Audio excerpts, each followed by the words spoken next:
Elizabeth Ross's 2013 young adult novel, Belle Epoque, unfolds against the backdrop of late 19th century Paris, during the opulent La Belle Epoque era characterized by flourishing art, culture, and prosperity. The protagonist, Maude Pichon, a destitute young woman from Brittany, flees her impending arranged marriage to a repugnant butcher and seeks refuge in Paris, only to find her dreams shattered upon arrival. Unable to secure traditional employment due to lack of references and skills, Maude stumbles upon an unconventional opportunity through a newspaper ad by the Durandot agency.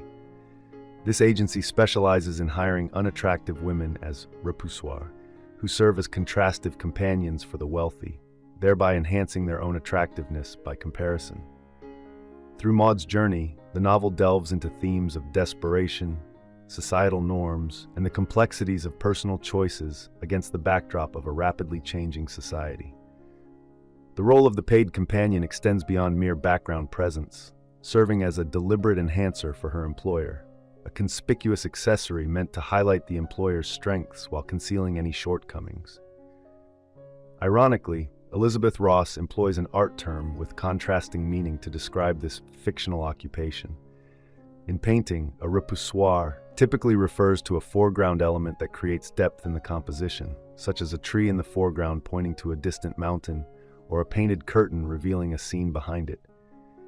Maude, with her thin and plain appearance, is promptly hired and swiftly assigned a position as the paid repoussoir to Isabelle, the daughter of Countess Dubern. However, Maude's training period is marked by humiliation, cruelty, and misery. She encounters other women at the agency who engage in daily exercises of critiquing each other's flaws, whether unsymmetrical features, prominent noses, or varying body shapes. The agency emphasizes that the lower the women's self-esteem, the more adept they will be at effacing themselves while promoting their future patrons. Simultaneously, the women undergo training to assimilate seamlessly into elite society, enabling them to pass as members of the upper class. Countess Dubern specifically instructs Maude not to disclose her role as a paid companion to Isabelle.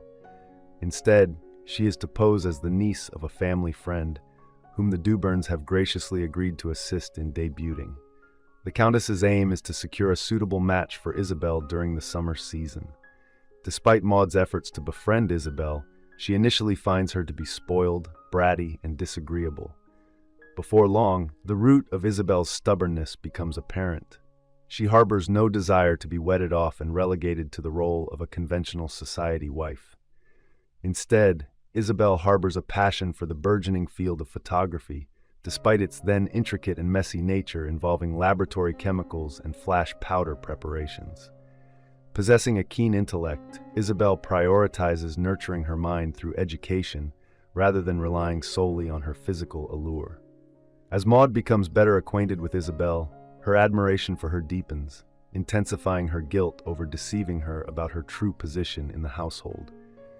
Concurrently, Maude encounters Paul Villette, a disheveled and often inebriated musician with aspirations to pioneer jazz in Paris, albeit before its formal emergence in New Orleans.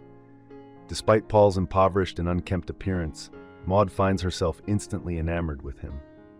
Critics have noted that the relationship between Maude and Paul feels somewhat contrived, with their limited interactions failing to substantiate the intensity of their emotions.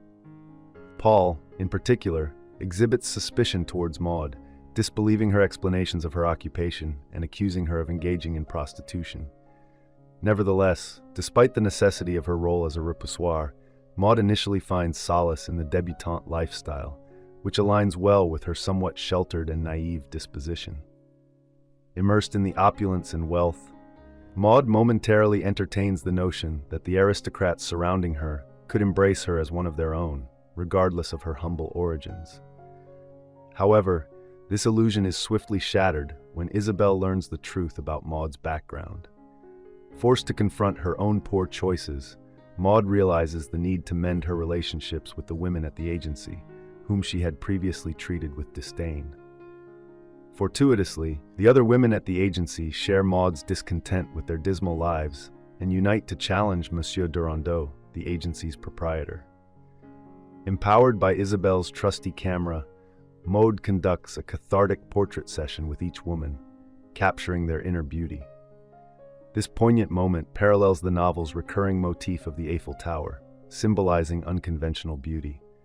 The conclusion heralds a sense of fulfillment for all characters involved. Isabelle weds a supportive duke who champions her passion for photography and science. Inspired by Isabelle's gift of a camera, Maude embarks on her own journey as a photographer and reunites with her beloved Paul.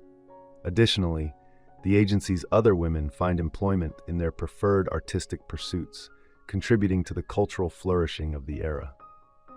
I hope you enjoyed this video. Leave a like if you did, and be sure to subscribe. Thank you.